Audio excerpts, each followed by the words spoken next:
You're listening to the Unfinished Projects podcast with your host, Amy Jens. And now for the show. Welcome to the Unfinished Projects podcast, where rejected ideas are accepted. I'm Amy Jans. Today joins with me my sister, Katie Jans Fisher, for the holiday episode. Hi. By the way, really quick, I have to laugh at myself, which is a good reminder. Always have a checklist when you do your projects. I didn't forget one SD card. I forgot 2 SD cards right there. Gotta love it. Gotta love it. So I think a big component with projects is a to-do list. And that's why it's so important you have to see it through beginning, middle, end. Right, Katie? Yeah. Right. Oh my goodness. So anyway, please excuse the quality that's not up to my standard. However, we can fix it in post-production. Anyway, Katie, how's it going today? It's going good. Yes. Getting Christmas ready. Absolutely. Christmas shopping. Oh my goodness. Christmas wrapping.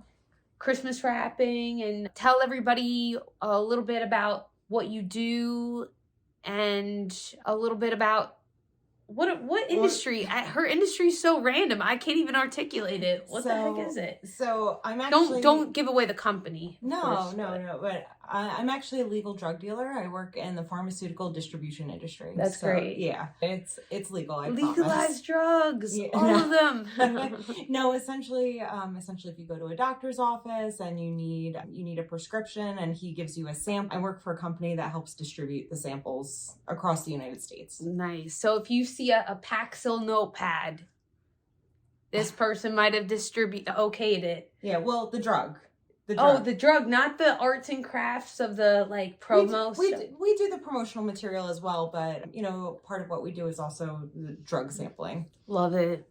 Love a good drug sample. Anyway, yeah, so Katie is also a busy mom. I have 2 little ones. I have a 3-year-old and a 5-year-old. Both of them are going on 40 years old. They have an answer for everything. They're full of sass, but I think that's all kids nowadays. Now, do you Now, time to talk about unfinished projects. When the clock has started.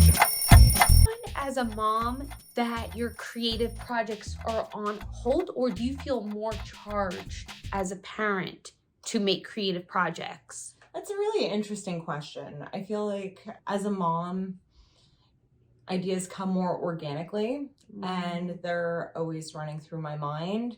However, the time to execute those projects, it's not always there, put it that way. And then you get to a spot where it's like, okay, I've thought about this long enough.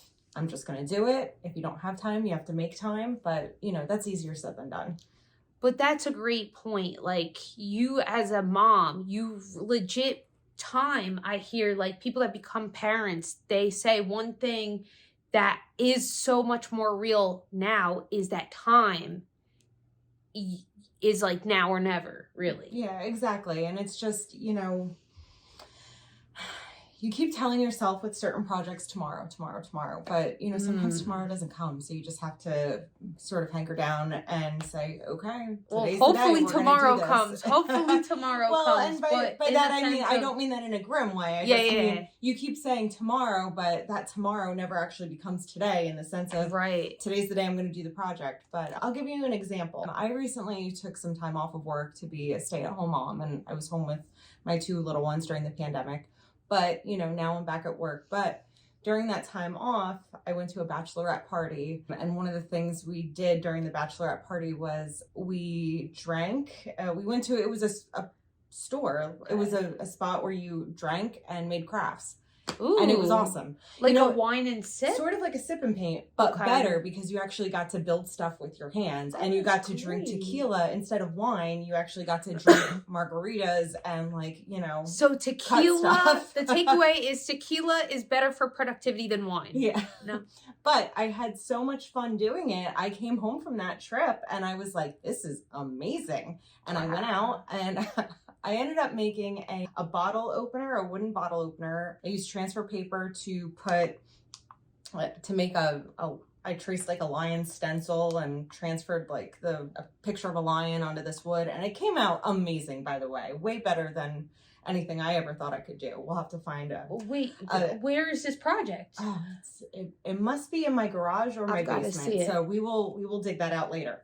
But it came out way better than I ever thought it would. Yeah. So what did I do? And it was just made by, you know, a 2x4, a long 2x4, so probably like an 8-foot length, and then cut into a foot long. And then you take transfer paper and a stencil and you draw over what you want, and it creates this amazing image. And then you just take a drill, put down the tools to, you know, to open the bottle. And yeah, it came out great. And I was like, oh my gosh, if I don't get a job, this will be my new project. I'll make an Etsy store and just sell bottle openers. That's amazing. So what did I do? I spent $100 in supplies. And did I ever open the Etsy store?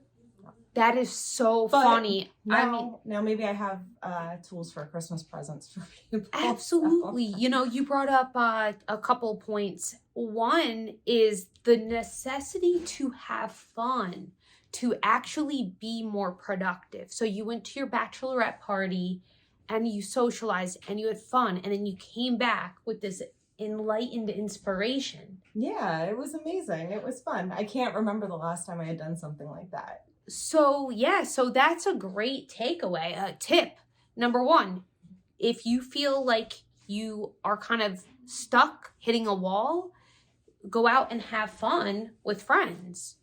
But number 2 is buying. I'm the same way. When I get excited for something, I will go all out, get all the materials, and then it'll just sit there. Mm-hmm.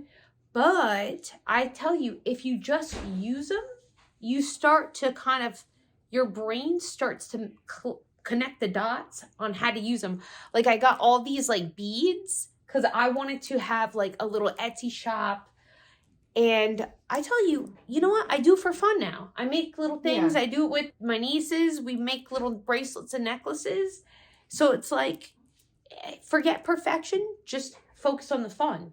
Yeah, I will say too, if you are trying to accomplish something, you know, going back to what you said later about, you know, about a list, I think in addition to that, also set small goals for yourself. Yes. So, you know, if you have a to-do list that's a mile long, you know, like say with making jewelry, right? Yeah. Or even, just making bottle openers, stick with the alcohol theme, right? And it's like, okay, I need to open an Etsy store. Like that's too big of a goal.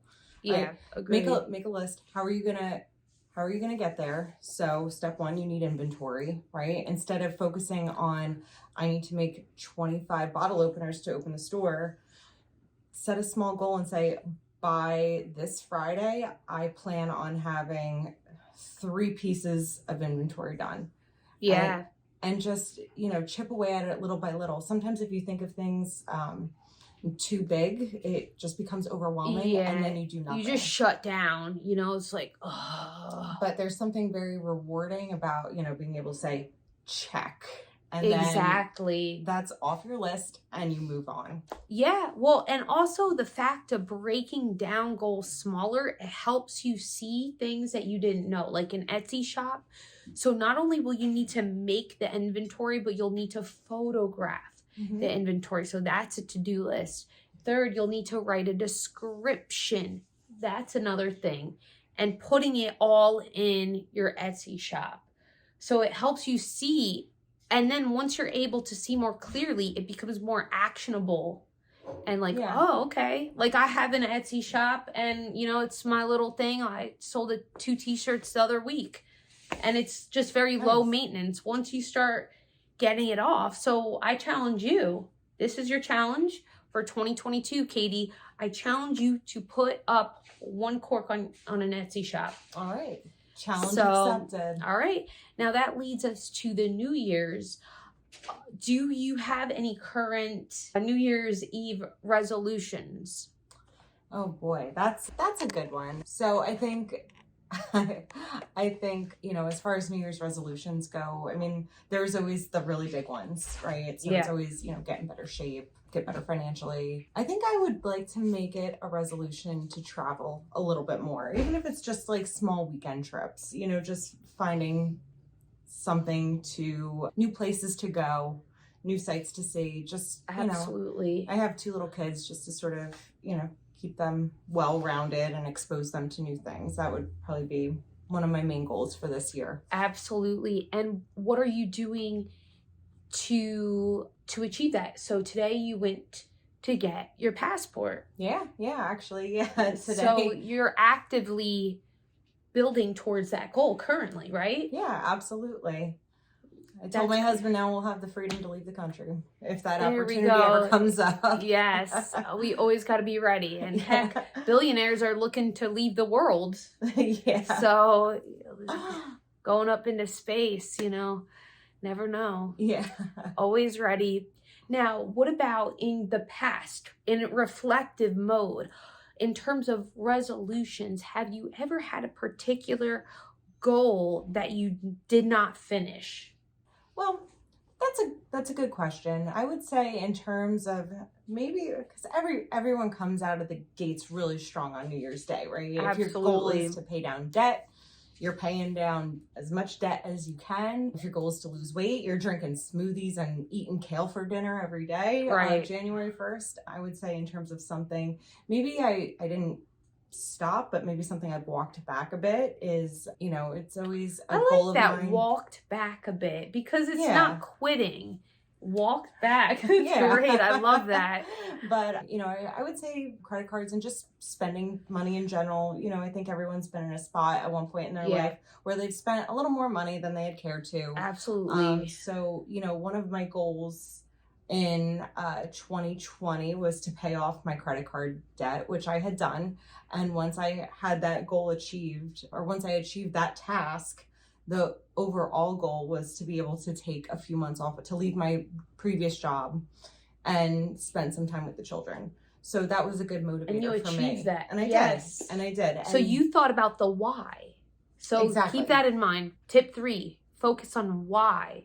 You had that as motivation. Exactly. But now I'm in a spot again where I'm working, and it's Christmas time. I've noticed I've been spending, a little too much. So now I'm in a spot where it's I kind of walk back some of the stuff at what's interesting, connecting the dots, the why has been removed, your initial motivation, because it's now you're working. So it's not and I don't plan on leaving my job anytime soon. Right. So, Yes. So what if you created a new why? Yeah, that could. Freedom. Yeah, absolutely. And there's very much something to financial freedom. So absolutely. And once you have that, you can travel a little bit. And more. How will that feel once you have financial freedom? Yeah. It'll feel light. It'll feel... Honestly, you feel younger. Invigorating. Yeah. There's something very heavy and dark about. Yeah, believe me, I know. Now, what about you? So, in terms of goals or goals I did not finish? How about goals you didn't finish? Oh, this is all about, this podcast is what that was inspired. I would have to say in the past, I've wanted to be consistent with my YouTube channel. And because I've been doing YouTube for years with Earth to Ellie back in 2012. So it just takes a lot of resources. I think time and energy is one of the most underrated resources. You could be rich, but if you don't have time, you don't have nothing. Yeah. So working a full-time job and YouTubing is a huge, massive thing in terms of planning your content, editing, making the content. So I think in terms, it is an interesting balance of being more consistent, but also just not having time and energy. So my solution, win the lottery. No, I'm kidding. That is my... I tell you, if I win the lottery, I will have a production studio, a production team. I will have writers, editors, and I will be consistent AF. Yeah. So I think in terms of just also maybe making things smaller, I think that could be a goal. I realized the long podcast episodes have been very time consuming in terms of listening, getting that out. Some people don't care. Some people will post podcast with, but I'm like kind of a control. I'm a little bit of a control. Loses my attention. I think you're right. So the longer I learned is for me, like, okay, this is kind of taking a little bit of my energy, and it's cutting into that me wanting to give up zone, that zone of like, okay, like I want to just sit on a couch, binge eat potato chips with cheddar cheese on them and watch Real Housewives. Oh, that sounds really good. Yes. But I said, hold on. Potachos. What are potachos? I don't know, chips with potato chips with like nachos, but with potato chips. Did you just invent a new thing? I think I've seen that on a menu somewhere. I wish I could take credit. That's amazing. Potachos. I love that.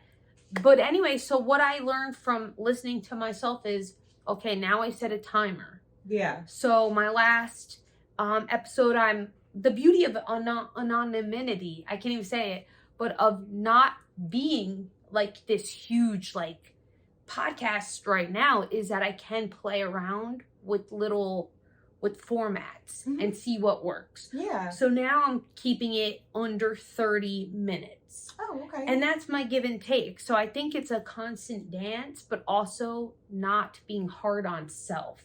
No, you can't be hard on and yourself. And also resting too, because it's like, you know, you feel like a failure giving up, but it's a dual situation. You're only failing if you don't learn from your mistakes. I like that. Takeaway of the day. Learn from your mistake and you're successful. All right, Katie. So we are cutting down on the time right now. If a genie, I ask everybody this question on all the podcasts because it's just fun to think about. Okay. A money genie. Okay, so if a money genie came and said, hey, I will give you $10 million. Yeah. The only thing is you have to use it to make something, to create something. Yeah. How would you spend that $10 million? Oh, that's easy. Okay. So I would open my own prohibition-themed restaurant and bar. And okay, like a speakeasy? Yeah. Okay. But it would also be a restaurant too, because I enjoy cooking a lot and I enjoy mixing cocktails. But any money left over, I would also open my own blueberry farm / distillery. Ooh. Oh my God. That does not exist.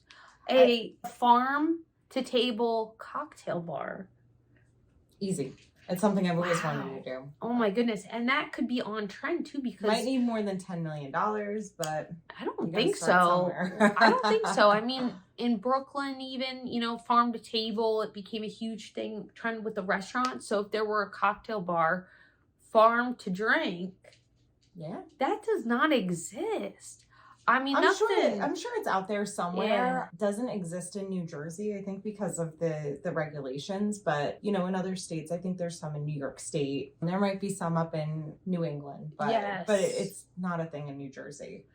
Now, in terms of a restaurant, that seems to be an inner wish. Do you foresee yourself opening up a bar at some point? Well, that would be a lot of fun. I would enjoy that quite a bit. I remember that was your goal for last summer, maybe like on AC Boardwalk, you think? Yeah, well, so last year during my furlough time, I was trying to decide like where, you know, what next to do. And one of the thoughts I had was to open up a juice bar that also sold cocktails to go on the Atlantic City Boardwalk. And that's legal to walk around in Atlantic City, you can now have open containers on the boardwalk. That's awesome. If you're looking for drinking ideas in New Jersey, hit me up. Venture capitalists. To collaborate. But yeah, no, you can. So my thought was, I could make craft cocktails and juice, like kale juice and stuff. So, you know, you could. I wanted to make it, call it get juiced. But yeah, it's like you can get drunk and then get hangover cured drinks in the same spot. That's amazing. Well, if you ever want to do that in New York City, I'll partner up with you. Okay. Because I fantasize all the time having a cute little cafe, but they're everywhere. Well, when I lived in LA, I helped two brothers open up a coffee shop. And let me tell you, it was a harsh reality of they had all these awesome ideas. Yeah. But the thing is, it doesn't matter what you want to do. If it's not in demand in the area, Yeah. Oh, that's a shame. But no, I mean, I don't know if their coffee shop's still going, and I hope it is. If you guys are watching, what's up? But it is interesting as everybody wants to have this cute cafe shop, and it is a hard reality, man. Yeah. Mine wouldn't be a cafe though. It'd be to-go only. I don't want people lingering. Oh my God, that's great because that was such an issue with the Wi-Fi. Yeah. People loiter, hanging out. Not a hangout. Just get your drink and go. I'm very much a drunk on the go, so. Right. Oh my gosh. Oh my goodness. Right. Well, that's great, and yeah. I like that idea. Well, hey, we'll have to think of something. I'm always down for a small business idea. Love small business ideas. All right, well, Katie, thank you so much. Thank you for inviting me to be a guest. Absolutely, anytime. I want to wish you guys happy holidays to all of you guys out there, sending health, wealth, success, joy, happiness to you and your family, everybody out there. Katie, do you have anything else? Where can people find you? Anything you want to plug in particular? No, I think I'm good. All right. Katie, by the way, is creative since we were kids. So maybe I'll put the link in the description if she ever starts that blog I've been telling her to start. Yeah. Or YouTube channel. Sounds good. Yeah, there we go. Look for an update for my social media following. Right now it's 0. There we go. I get made fun of all the time. Oh my gosh. Well, no, I sometimes fantasize living in a life without social media. You can do it. Just cut it. Right. But you see, I like entertaining though. I love all this stuff. Yeah. But it's the glued, hey, look at me. It's a weird thing. But anyway, if I win the lottery, who knows? Maybe I'll just pack it up, live on the beach, and say, forget fame. Anyway, all right. Bye, guys. Happy holidays. Bye. Bye.